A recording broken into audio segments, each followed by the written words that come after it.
De volta com a leitura do livro Recordando Vidas Passadas, da doutora Ellen Van Bach. E hoje a gente vai refletir sobre a seguinte questão: o que aconteceu com a doutora, com os sonhos da doutora, depois que ela parou os exercícios da escrita automática ou da psicografia, por assim dizer, né? Bom, ela diz o seguinte: é interessante notar que assim que suspendi a escrita automática, meus sonhos mudaram de repente. Eu os andara anotando durante muitos anos, por ser esse um dos instrumentos que empregava na terapia. Analisava meus próprios sonhos quando estava treinando para terapeuta e frequentemente analisava os sonhos de meus pacientes. O primeiro sonho que tive, inteiramente fora do comum, tive-o pouco depois que dirigi a primeira regressão de Ana. Acordei por volta das 2 horas da madrugada e sentei-me ereta na cama. A cena que se desenrolava diante dos meus olhos era tão vívida quanto o seria se eu continuasse profundamente adormecida, se bem tivesse consciência de que se tratava de uma imagem de sonho e não de uma visão que eu estivesse vendo. Mas aquilo tinha uma imediação e uma realidade que poucos sonhos me haviam mostrado até então. Era como se eu acordasse ou me tornasse consciente em pleno sonho, e por essa razão pude recordar o sonho com tanta nitidez.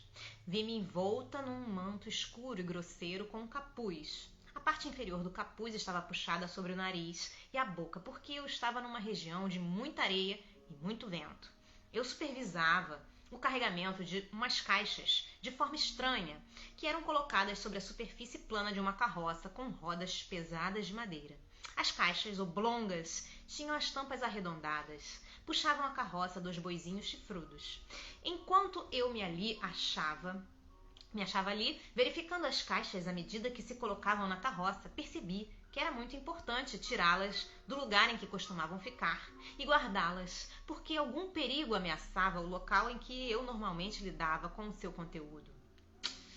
Dei-me conta de que aquilo era uma biblioteca, embora os materiais não tivessem a forma de livros. Eu sabia que precisava levá-los a um sítio seguro, a fim de preservá-los para a posteridade. No sonho eu sabia que eles se relacionavam com minhas investigações parapsicológicas. O pensamento que me atravessou a mente quando me sentei na cama, com as imagens do sonho ainda nítidas na minha mente, foi: mas é claro, eu sempre soube a respeito da reencarnação. Lidei muitas vezes com ela em vidas passadas. Levei cerca de 1 hora para voltar a dormir. Sentia-me impressionada com a intensidade da experiência, pois raras vezes me acontecera, até aquele momento, acordar no meio de um sono.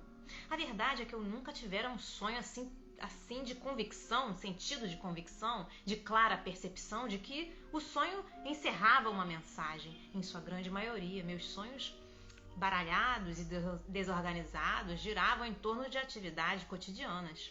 Mas a luz fria da manhã, quando tornei a despertar, pus de lado a ideia do sonho. Ponderei que a explicação talvez residisse no meu atual interesse pela reencarnação e que, portanto, esse sonho, como os demais, girava em torno da minha vida de todos os dias. Mas aquela poderosa sensação de convicção eu nunca experimentara antes. O sonho fora do comum o sonho seguinte, aconteceu 1 mês mais tarde. Desta vez também acordei no fim e fiquei acordada durante várias horas. Os sentimentos no sonho eram tão intensos que eu ainda reagia fisicamente a eles 1 hora depois. Senti o pulso acelerado e o corpo todo muito ativado. Mais uma vez voltei a dormir. Despertei na manhã seguinte, novamente, com o claro reconhecimento de ter tido o sonho, mas pela manhã as reações físicas tinham desaparecido.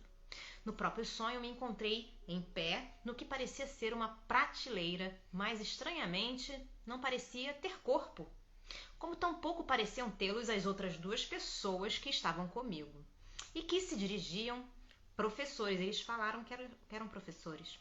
Nosso relacionamento era fácil e amistoso. Eu estava contando a eles quanto gostava de assistir a tempestades. Eles me comunicaram. Não posso dizer que me disseram, porque a linguagem não parecia fazer parte do sonho. Eles me disseram que, se eu quisesse, poderia experimentar a sensação de ser a tempestade, em lugar de simplesmente observá-la. Concordei em que isso seria interessante incontinente, me encontrei no que parecia ser o centro de uma gota de chuva. Minha consciência foi focalizada como parte de uma tremenda onda elétrica de energia que se movia através do plano da Terra, como uma tempestade. Senti uma intensa alegria enquanto me movia como a tempestade, participava de sua energia. Deixei a gota de chuva e voltei à prateleira onde estavam meus professores e disse-lhe quanto me deliciara a experiência. Como é maravilhoso fazer parte desses tremendos campos de energia. Com essa vigorosa sensação, despertei. Sentei-me na cama e tornei a experimentar a tremenda onda de poder na tempestade. As palavras não traduzem tudo o que havia no sonho e que se relacionava com a participação de muitas formas diferentes de energia, não apenas a energia de ter um corpo físico no presente. De manhã, quando acordei, minha mente cotidiana pôs-se a trabalhar no sonho. Primeiro pensei em termos freudianos. Teria sido a experiência de fazer parte da chuva uma expressão de sensação sexual? Parecia envolver-me todo o corpo e relacionar-se com o fato de eu ser parte de uma forma maior de energia. Sem dúvida, não era sexual nos termos de Freud. Perguntei a mim mesma se Freud chegou a sonhar algum dia que era uma gota de chuva. Um terceiro sonho interessante visitou-me várias semanas mais tarde. Eu arrumara o despertador para me acordar no meio da noite, na esperança de captar mais um pouco da série de deliciosos sonhos novos que estava experimentando. Quando ao despertar, às 2 horas da madrugada, acordei devagar e cheguei gradualmente ao estado consciente, vindo das regiões mais profundas do sonho. Eu tinha consciência de que estivera conferenciando com 2 outras pessoas. Não sei onde estávamos e não vi o rosto nem o corpo das 2 outras pessoas, mas, de certo modo, sabia que estávamos muito intimamente associados em alguma atividade. No meio da nossa discussão, ou troca de ideias, o despertador disparara. Assustei-me, olhei para os outros 2 e pensei comigo mesma: quem se imagina que eu seja? Aonde vou quando acordo? Oh, sim, imagino ser Ellen Vanbach. Esse sonho me divertiu mais do que me surpreendeu. Estaria eu conferenciando com outras porções da minha entidade maior? Ou estaria passando por algo semelhante à experiência de Eve no livro Three Faces of Eve?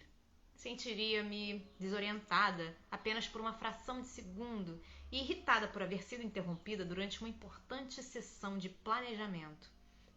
Vários outros sonhos se seguiram. Pareciam palmilhar os mesmos caminhos abertos pela minha escrita automática. Num deles, mostraram-me o que é criação. E as imagens iam desde o microscópio até o modo com que se embalam os mundos.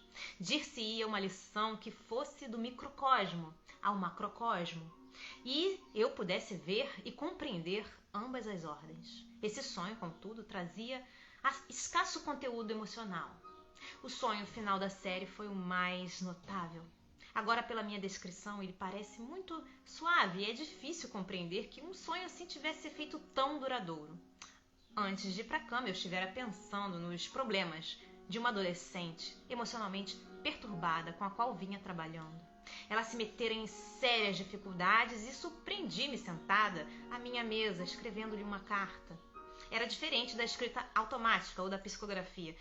Eu não dizia nada muito importante na carta, apenas lhe transmitia um voto pessoal de felicidade, a convicção de que ela acabaria resolvendo os seus problemas. Nada de extraordinário. Mas eu não tivera a intenção de escrever a carta e parecia achar-me num estado levemente alterado ao escrevê-la. Fui para a cama logo depois e despertei várias horas mais tarde com uma sensação de bem-aventurança quase indescritível. No sonho eu estava voando muito alto no céu. Subia, célere, através do que parecia ser a atmosfera da Terra, para uma região onde as cores tinham uma intensidade magnífica. Eu experimentava uma sensação de liberdade e beleza absolutas. Esse é todo o conteúdo intelectual de que posso lembrar-me. Mas a sensação... Oh, que bela e indescritível sensação! Se bem eu ainda possa recordá-las sem muita nitidez, minhas sensações de profunda felicidade e paz desapareceram quase de todo de minha consciência. Só sei que por vários meses depois disso senti uma calma notável e uma espécie de felicidade que até então não conhecera. Não admira que os místicos afirmem tratar-se de algo além das palavras. Bom, gente, ficamos por aqui por hoje na nossa leitura. Espero que vocês estejam gostando dessa leitura tanto quanto eu. Um beijo grande a todos. Deus abençoe. Até a próxima. Tchau, tchau.